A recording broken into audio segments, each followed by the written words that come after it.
Magandang umaga po sa inyong lahat ng mga tao dito sa buong mundo. Ako po ito si Misyonaryong Diosdado Sigado Hiling Jr., the Missionary of the Master of the Universe, the Santissima Trinidad, God of all gods, King of all kings, Master of all masters, Divine Master of Benidorm Cleo Sr., King of all kings, Master of Benidorm Cleo Jr., Divine Grand Master of Benmadron Cleo I. Pizza 25 po ngayon, buwan ng Hulyo 2020. Ngayon mga kapatid, ipagpatuloy ko po ang pagsasalaysay sa inyo patungkol sa kapanahunan na ni Profesor kong si Jesucristo. Nasalaysay ko na po sa inyo ang patungkol sa 12 apostoles na binuo ni Profesor kong si Jesucristo, na piling-pili nga ang pagkakapili niya sa 12 apostoles na yun. Dahil sabi ko nga sa inyo sa nakaraang video ko na magkamukha nga o magkahalintulad, may similarity po yung mga pagmumukha nila. Nilang 13, 12 apostoles at saka si Profesor kong si Jesucristo ay magkakasimilar po ang kanilang mga mukha. Magkakahalintulad po ang kanilang mga mukha. At nabuo na nga po ni Profesor kong si Jesucristo yung 144,000 ka mga tauhan niya, ka mga pinili niyang mga tauhan. Nabuo na po niya iyon, yung 144,000 na yun. At inano nga niya iyon, ini-divide niya iyon sa 12 ka mga apostoles niya. Kaya nga naghati-hati sila sa tig 12,000 ka mga tauhan sa bawat isa sa kanila. Nang mabuo na nga iyon, 2 years po at kalahati yun na nabuo ni Profesor kong si Jesucristo. 2 taon po yun at kalahati na nabuo niya. Kaya't nung nabuo na yun, ay mangha-mangha na ang mga tao, ang mga sundalo, lalo na yung si Haring Herodes, ay nagkakaroon na siya ng pangangamba na baka nga mag-alsa itong si Profesor kong si Jesucristo laban sa kanya. Dahil nga yung grupo ni Profesor kong si Jesucristo ay ang dami ng mga sumama nito. Maliban sa 144,000 ka mga taong pinili niya, ay mayroon pa itong mga sumusunod din sa kanya na medyo alangan pa sa kanya, sa kanyang mga salita, sa kanyang mga patutuo. Medyo alangan pa nga yung iba sa kanya. Ngunit buo na nga ang 144,000 nung kapanahunan ni Profesor kong si Jesucristo. Ngayon, na-analyze nyo na, nalaman nyo na, at na-balansin nyo na, nga kaya pala noong kapanahunan ni Jacob doon din sa Kanaan, doon sa Ehipto, na hindi nga nabuo yung tig 12,000 ka mga members ng 12 tribes of Israel na sina Ruben, Huda, Gad, Aser, Levi, Naphtali, Manasseh, Simeon, Isakar, Jose, Benjamin, saka si Zabulon. Wala nga ang mga tauhan yun. 0 tauhan po yung mga yun. Dahil nga, hindi pa kapanahonan na mabuo iyon nila nung kapanahon ng iyon. At yun na nga, sa kapanahonan ni Profesor kong si Jesucristo, ay nabuo na nga yung 144,000. At hindi po yun isinulat ng mga apostoles ni Profesor kong si Jesucristo doon sa mga tipan na ginawa nila, doon sa mga aklat na ginawa nila. Hindi po yun nila isinulat. Sekreto po talaga yung sitwasyon na yun. Sekreto po talaga nila yun. Kaya hindi yun naisama doon sa kasulatan na mga sinulat ng mga apostoles. Ngayon mga kapatid, dahil sa sitwasyon na yun, nakita na yun ng mga sundalo, ng mga matataas na mga pinuno ng hari, lalo na si Haring Herodes at ang mga mataas na pinuno ng mga Pariseo, lalo na si pari na si Anas at pari na si Caiphas, na siyang nag-report nito, nagsutsot nito doon kay Haring Herodes at nagsutsot doon kay Haring Julius, kay Haring Augustus Caesar ng Roma. Kung kaya't nagbigay kaagad ng instruction si Haring Herodes na hanapin at huliin na nga itong si Profesor kong si Jesucristo.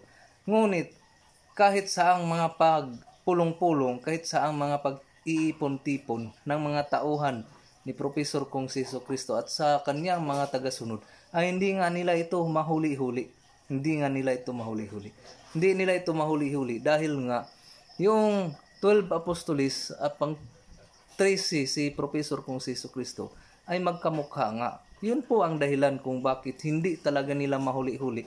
Kahit nga maggawa pa ito ng panggagamot si Professor Kong si Jesucristo sa harapan pa mismo ng mga Parisiyo o sa harapan ng mga sundalo, ay hindi nga nila ito madaling hulihin dahil natatakot din sila na baka yung mahuli nila na tao ay isang apostolis lamang at hindi si Jesucristo at hindi si Professor Kong Jesucristo. Kaya nagkakaroon sila ng pag-aatubili sa paghuli nito dahil hindi nga sila sigurado na yung taong mahuhuli nila ay si Jesucristo. Hindi sila sigurado dahil nga magkamukha silang 13 na nagsasama, nag-ipon-ipon, kaya hindi nila madaling mahuli yon dahil magkamukha sila. Kaya, at sasabihin ko po sa inyo mga kapatid, nga yung pagkahuli po ni Professor Kong si Jesucristo ay hindi po yun Lunes, hindi po yun Lunes, Martes, Miyerkules, Huwebes, Biyernes Santo, hindi po. Hindi po isa loob lang ng isang linggo yung sitwasyon na yun, nung kapanahonan na yun noon. Hindi po yun naganap sa loob lamang ng isang linggo. Naganap po yun, 3 buwan po ang naganap na yun. 3 buwan bago ibinitay, ipinako si Professor Kong si Jesucristo. 3 buwan. Nang mahuli si Professor Kong si Jesucristo, yung sikat na tinatawag na The Last Supper, yung huling hapunan nila. Bago po nagkaroon ng hapunan, ay nagpulong-pulong, nagmeeting sila ng mga apostolis niya. Si Professor Kong si Jesucristo at yung 12 apostolis ay nagpulong-pulong sila, nagmeeting sila, na sila lang talaga, walang kasamang ibang tao. At doon niya tinanong ang kanyang mga apostolis kung kilala ba siyang talaga. O kilala ba siyang talaga. Ngunit sa kanilang 12 apostolis na pinili ni Professor Kong si Jesucristo, ay iisa lamang ang nakasagot ng tama. Iisa lamang ang nakasagot ng tama sa kanila.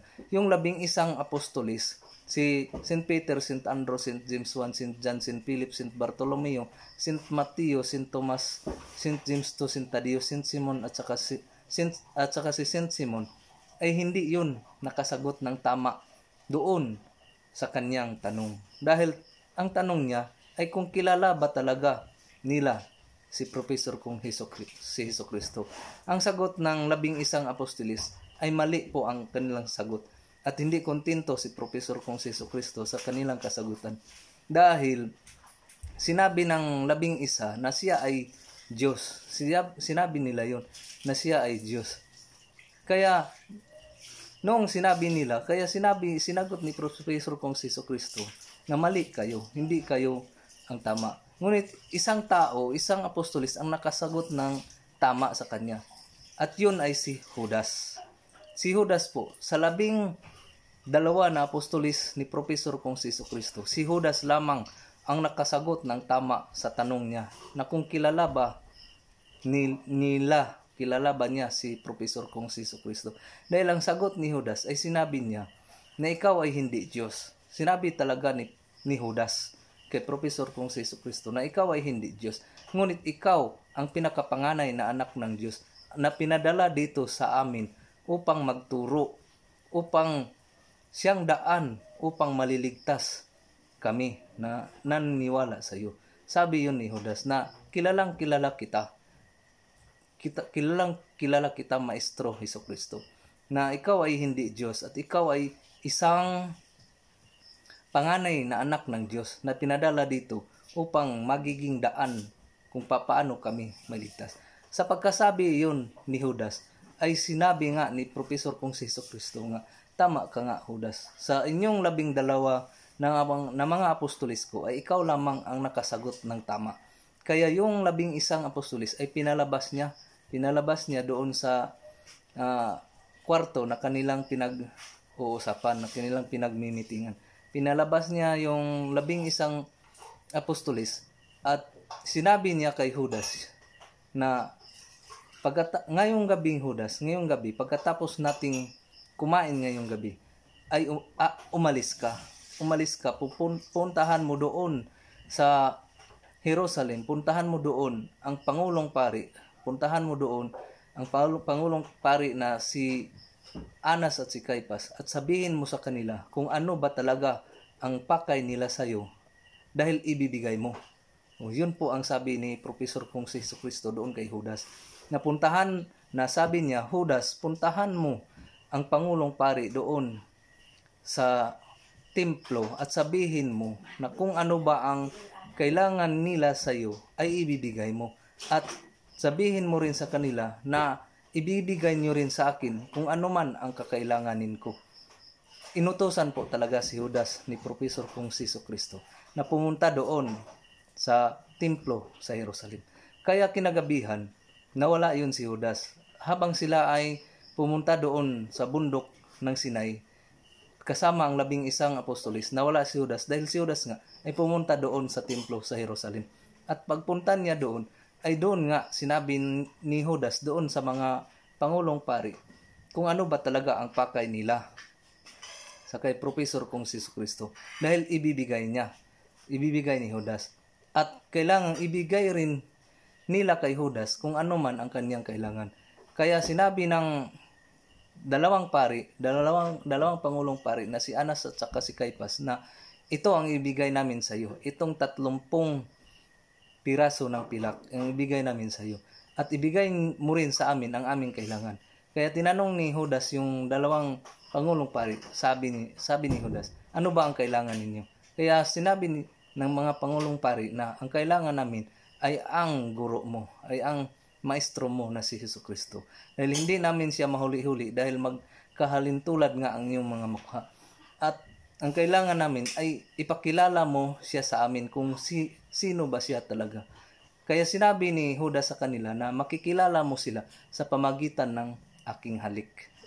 Doon po nangyari yun. Kaya nang pumunta na si Judas doon sa bundok ng Sinai, doon kasama sa mga apostolis, ay kasama na niya ang mga sundalo. Kasama na niya ang mga sundalo na Hudiyo. Kaya doon na nga, lumapit na nga si Judas sa kay Professor kong si Jesucristo, ay doon na nga, hinalikan niya si Professor kong si Jesucristo bilang palatandaan na siya nga talaga ang tunay na Jesucristo. Dahil magkamukha nga silang 13. Magkamukha talaga sila mga kapatid. Kaya nung hinalikan na siya ni Professor kong si Jesucristo, sinabi naman ni Professor Jesus Christ na sabi niya, ito na ba Judas ang inutos ko sa iyo? Yun po ang bulong ni Professor kong si Jesucristo doon kay Judas na ito na ba yung inutos ko sa iyo? Kaya yun, dinakip kaagad nila si Professor kong si Jesucristo. Ngunit naputol nga ni Saint Peter, ni Pedro, yung tainga ng isang sundalo. Naputol nga yung tainga. At isinuli iyon ni Professor kong si Jesucristo. Binalik yung putol na tainga at nabalik nga. At pagkatapos nun ay natumba silang lahat. Natumba po silang lahat mga kapatid. Silang lahat na mga sundalo o may masamang hangarin kay Professor kong Jesucristo doon ay natumba silang lahat. At ang salita pong ginagamit ni Professor kong si Jesucristo noong pagkatumba ng mga sundalong iyon ay ito po ang salita na kanyang ginagamit. Kaya tandaan niyo ito ang salita kung paano patumbahin ang kalaban. Ito po ay ala contra rapor zila pinatiusap. Ito po ang salita na binabanggit niya para matumba ang kanyang mga kalaban na mga sundalo. Ngunit, bakit niya pinapatayo pa ito? Gayong alam naman niya na siya ang pakay at huhuliin nga siya at ipako siya sa krus. Bakit pinapatayo pa niya ito? Pinapatayo niya ito. Pinapatayo niya ito uli mga kapatid. Dahil sa panahon na yun ay hindi niya pakay na kumitil ng buhay ng tao. Hindi niya pakay. Ang pagpunta ni Professor kong si Jesucristo noon dito sa lupa ay hindi niya pakay na patayin ang tao. Ngunit ang pakay niya ay turuan ang tao ng magandang ugali, ng tamang daan patungo sa kaligtasan. Kaya nung pinatayo niya ang mga sundalong Hudiyo para makabalik sila, makatayo sila ulit, ay binigkas na naman niya ang salitang Latin para tumayo uli ang mga tao. At yun ay ang Benedictus Pelicosum. Yun po ang binanggit niya para tumayong muli yung mga sundalo. Kaya nang tumayong muli ang mga sundalo, ay tuloy-tuloy pa rin ang kanyang hangarin na hulihin si Professor Kong si Jesucristo. Kaya nahuli nga siya, mga kapatid. Nahuli siya. Nung nahuli na siya, hindi po yun nahuli siya ng Lunes na tinatawag ng Lunes Santo o Martes Santo. Hindi pa po. Dahil mula sa pagkahuli ni Professor Kong si Jesucristo doon sa bundok na yun hanggang sa pagpako ng krus, mga kapatid. Tatanungin ko kayo, ilan bang kilometro ang kanyang nilakad mula ng pagkahuli niya hanggang sa pagpako sa kanya sa krus doon sa bundok ng Calvary, sa mountain ng Calvary? Ilan bang kilometro? Sigurado po akong hindi niyo alam yon kung ilang kilometro ang nilakad niya. Dahil naglalakad lang siya noon, samantalang yung mga sundalo ay nakasakay yun ng kabayo, ng karwahe. Si Professor Kong si Jesucristo ay naglakad lang yun. Ngunit ang tanong nga, ilang kilometro ba ang kanyang nilakad bago siya nakaabot doon sa bundok ng Kalbaryo? Hindi niyo alam yun. Alam kong hindi niyo alam yun. So sasabihin ko sa inyo ngayon, ay 1,333 kilometers po ang nilakad ni Professor Kong si Jesucristo mula sa pagkahuli sa kanya hanggang pagdating niya doon sa bundok ng Calvary na dalanan niya ang krus. 1,333 kilometers po. Tandaan niyo yan. 1,333 kilometers. Kaya nung inano na nga siya, doong dinala na siya doon sa templo, doon sa harapan ni Gobernador Poncio Pilato. Yun na nga, alam niyo na ang mga senaryong yan. Alam niyo na ang mga sitwasyon na yan. At nagkaroon pa nga doon ng butuhan. Kung sino ba ang papanig kay Professor Kong si Jesucristo na siya ay kalagan, siya ay pakawalan, at ikumparar kay Barabas. Kung sino sa kanilang dalawa ang ipako sa krus. At sinigaw pa nga ng mga tao na ipako sa krus si Jesucristo at palayain si Barabas. Kaya nagkaroon yun ng butuhan at natalo talaga si Professor Kong si Jesucristo sa butuhan na yun. Kaya natalo po yun sa butuhan na yun. Kaya pinakawalan si Barabas at ipinako si Professor Kong si Jesucristo doon sa cross. Kaya nung napako na siya sa cross, ngayon ang tanong na naman ulit, mga kapatid, anong klaseng kahoy ba ang ginamit ng mga Hudyo para pasanin ni Professor Kong si Jesucristo? Anong klaseng kahoy yun? Tatandaan nyo ito, mga kapatid, dahil importante ito. Anong klaseng kahoy? Alam kong hindi nyo alam kung anong klase ng kahoy na ginamit ng mga Hudyo para pasanin ni Professor Kong si Jesucristo. Sasabihin ko sa inyo, tandaan nyo ito ha. Ang klase ng kahoy na ginamit nila, ginawang cross, ay iron wood. Iron wood po ang ginamit nila para pasanin ni Professor Kong si Jesucristo. Ngayon, ang tanong, ilang kilo ba ang bigat ng kahoy na yun? Ilang kilo ba ang bigat ng kahoy na yun? Dahil inano talaga nila, sinubukan talaga nila si Professor Kong si Jesucristo kung totoo ba siya na Mesiya. Totoo ba siyang Kristo? Yung Mesiya, tagapagligtas. Natandaan niyo yon. Mesiya, ibig sabihin tagapagligtas. Yung Kristo, ibig sabihin ng Kristo ay banal na mukha ng Diyos. Kailangang tandaan niyo ang mga sinasabi ko dahil importante ito. Dahil sabi ko nga, guide to Father's Kingdom to. Itong sinasabi ko. Kung manood lang kayo, ngunit binaliwala niyo lang itong mga salaysay ko, wala pa rin kwenta yun. Nagsasabi talaga sa inyo ng totoo. Walang kwenta yun dahil wala kayong aral na makukuha sa sinasabi ko. Tandaan niyo ha, yung klase ng kahoy na pinasan ni Professor Kong si Jesucristo ay iron wood, or sa ibang salita pa ay magkuno. Magkuno yun, iron wood yun, yung pinasan niya. At ilang kilo ba ang bigat ng kahoy na yun? Yung cross na yun na pinasan niya, ilang kilo ba talaga ang bigat? Sabihin ko ito sa inyo one times lang. 20,000 kilos po ang bigat ng kahoy na pinasan ni Professor Kong si Jesucristo. Nagsabi ko sa inyo ng totoo. At hindi ito nakasulat sa libro ninyo. Sinasabi ko to sa inyo para malaman nyo na professor ko talaga, si professor kong si Jesucristo. Dahil hindi ko to malaman kung walang professor na nagsasabi sa akin. Walang professor na nagtuturo sa akin. Kaya nalaman ko to nang dahil din sa kanya. Dahil tinuro niya ito sa akin. Ngayon alam niyo na ganun nga kalaki ang kahoy na ginamit. Ganun nga kabigat ang kilo ng kahoy na kanyang pinapasan. Kaya nung naglakad na siya, dahil nga siya ay isang makapangyarihang tao at ang kapangyarihan ng Diyos ay dumaloy pa sa kanyang mga kaugat-ugatan, sa kanyang kaloob-looban, sa kanyang pagkatao. Kaya kaya niya yung pasanin, yung bigat na yun. Dahil makapangyarihan pa nga siya. Dahil yung Ama, yung Diyos mismo talaga ay nasa loob pa ng kanyang katawan. Ngayon, nang pinasanan niya yun at naglakad na siya, sa pangilang istasyon ba siya nabuwal? Pangilang istasyon ba siya natikluhod o natumba? Alam ko hindi niyo yun alam. Kaya tandaan niyo itong mga sinasabi ko dahil itong sinasabi ko ay mayroon na itong sikretong mga kalaman. O sige, sasabihin ko sa inyo kung pang ilang istasyon siya natumba. Pang 7 istasyon po siya natumba. Doon siya nalugmok dahil sa bigat, dahil sa kakulangan ng kanyang mga pagkain, kakulangan ng kanyang mga kinakain dahil sa nilakad niya na 1,333 kilometers po ang layo ng nilakad niya mula nung hinuli siya hanggang na umabot na siya doon sa bukid ng Kalbari. Ngayon, nang napasan niya ito, diretso na lang natin hanggang nakaabot na siya doon sa bundok ng Kalbari. At itatanong ko naman ulit sa inyo, kung ilang piraso ba ang pako na ginagamit? Ilang pirasong pako at ano bang haba ng pako na ginagamit niya? Dahil sinasabi ko nga ito sa inyo na ito ay revelation. Ito ay revelation ko part 26. Part 27. Revelation part 27.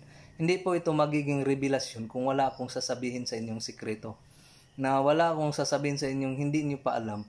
Kasi hindi niyo nga alam. Kaya nga revelation ang tawag ng YouTube post ko ito. Kung ito dahil nga ang mga sinasabi ko ay 50% nito ay hindi niyo alam.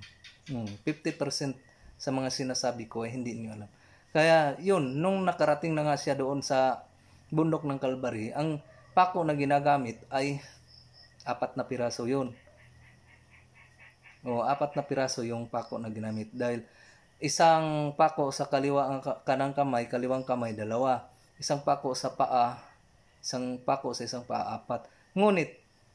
Ngunit nung una nga na pinako siya sa krus, pag dikdik nga ng martilyo sa kanyang kamay, inano nga ng pagpukpok ng martilyo sa kanyang kamay, kasama yung pako, pinukpok ng martilyo yung pako doon sa kanyang kamay, ay hindi nga siya tinablan. Hindi siya tinablan noon, nung una. Hindi siya tinatablan noon. Nang hindi siya tinablan, natapon yung pako, yung pagpukpok ng pako. O tumalipsay, natapon yung pako. Kaya ang natirang pako ay 3 piraso na lang. Kaya makikita nyo, yung 2 paan niya ay siningkit na lang, pinagsama na lang. Dahil hindi nga siya natablan nung unang pukpok ng pako sa kanyang kamay. Ngayon, tatanungin ko naman kayo, ilan bang dami ng sugat ni Professor kung si Jesucristo mayroon siya? Ilang dami bang sugat mayroon siya?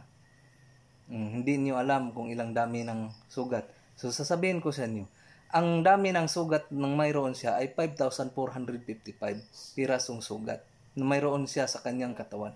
Ganun karami ang sugat ni Professor kung si Jesucristo doon sa kanyang katawan na tinamasa niya. At ang pinakamapintas, pinakamasakit na sugat na yun ay yung sa kanang balikat niya. Yun yung pinakamabigat, yun yung pinakamasakit, ang sugat niya sa kanang balikat. Ngayon, tatanungin ko naman kayo, ano bang klaseng bagon yung ikinukuruna sa kanyang noo? Ano bang klaseng yon? Yung anong klaseng halaman yung inilagay sa kanyang noo? Anong klase yun? Yung ginawang kuruna sa kanyang noo.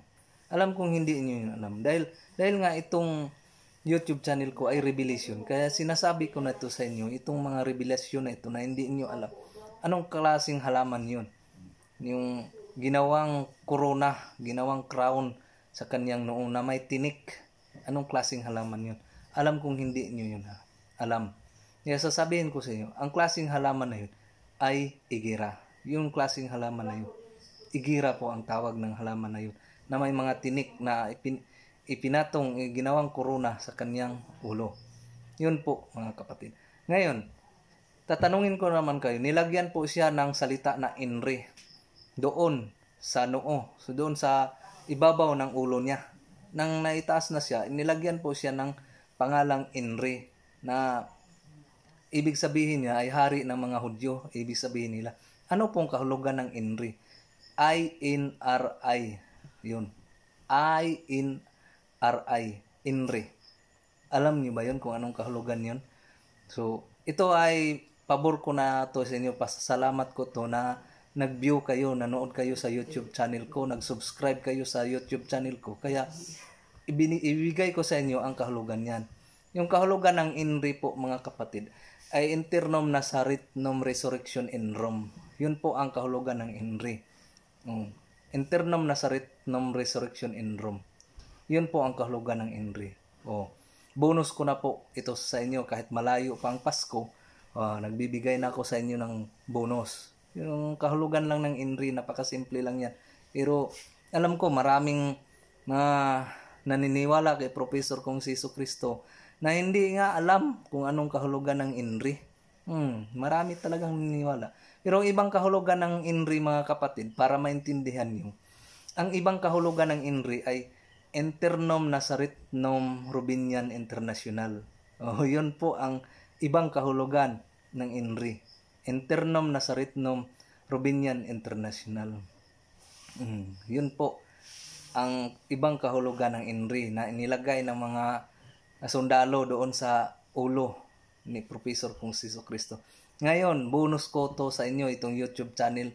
Itong YouTube post kong ito ngayon, ay bonus ko ito sa inyo. Marami kayong natutunan dito. Kaya noon mga kapatid, nung nasa na nga siya, nasa cross na nga siya, nagbitay na siya sa cross, nakalambiti na siya doon sa cross. Yun na nga, doon na nga nangyari ang mga senaryo.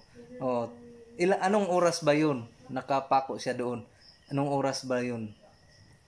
Nagsimula po yun nung bandang 2:30. Nagsimula yun, yung pagpako sa kanya doon sa cross. At bandang 3:00 ay namatay siya. Tandaan nyo 3:00 siya namatay. So 30 minutes lang siyang nakalambitin diyan sa cross. 3:00 namatay na siya. At pagkamatay niya sa 3:00, ibinaba siya pagka oras ng hindi pa nag-alas 6, binaba na siya doon. 3 oras po siyang nakalambitin. 5:30 binaba na siya doon sa cross na nakalambitin. At inilibing siya ng 6:00 na ng hapon. 6:00 na ng hapon inilibing siya dahil bawal po ang ilibing noon na kinabukasan na, dahil nga kinabukasan ay Saturday, Sabat din na yun ng mga ng mga Parisiyo na yun, mga Hudas na yun, mga Hudiyo na yun, mga Judismo na yun.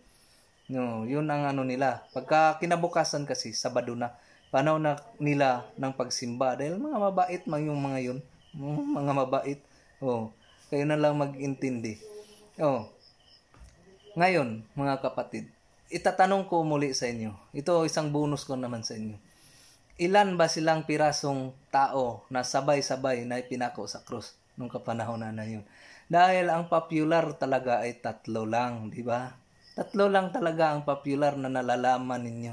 Dahil yun nga lang ang laging laging binabanggit sa Biblia, laging sa mga sinakulo, doon sa mga palabas. 3 lang talaga ang pinapakita. 3 lang po talaga ang pinapakita doon. 3 lang ang pinapakita na binitay nung kapanahonan na yun. 3 tao lang nakita na binitay. Ngunit sa totoo mga kapatid, sasabihin ko to sa inyo dahil revelation nga itong YouTube account ko. Ang binitay po talaga nung kapanahon na yun ay 1,674 katao. Pero sa buong Huda po yon, sa buong Huda, buong bansa ng Huda, buong bansa ng Huda at saka buong bansa ng Roma. Silang lahat ay 1,674. Silang lahat kasabay na binitay ni Professor kong si Jesucristo. 1,674 po. Hindi po ito malalaman ninyo ng mga pastor ninyo, mga pari ninyo. Hindi po ito nila masabi dahil nga wala ngang Diyos doon na nagsasalita para sa kanila. Wala ngang Diyos na naglilecture sa kanila. Wala ngang Jesus Christ na naglilecture sa kanila doon. Kaya hindi nila matawag na professor si Jesus Christ. Wala silang lakas ng loob. Lahat ng mga pari, lahat ng mga pastors dyan ay walang lakas na loob na tawaging professor si Jesus Christ. Dahil hindi nga sila tinuruan ni Professor kung si Jesucristo. Kaya ako, malakas ang loob ko magsabi sa inyo na si Jesus Christ is my professor. Professor ko po si Jesus Christ at hindi po siya Diyos. Kaya mga kapatid, yun po ang maisasalaysay ko sa inyo ngayon.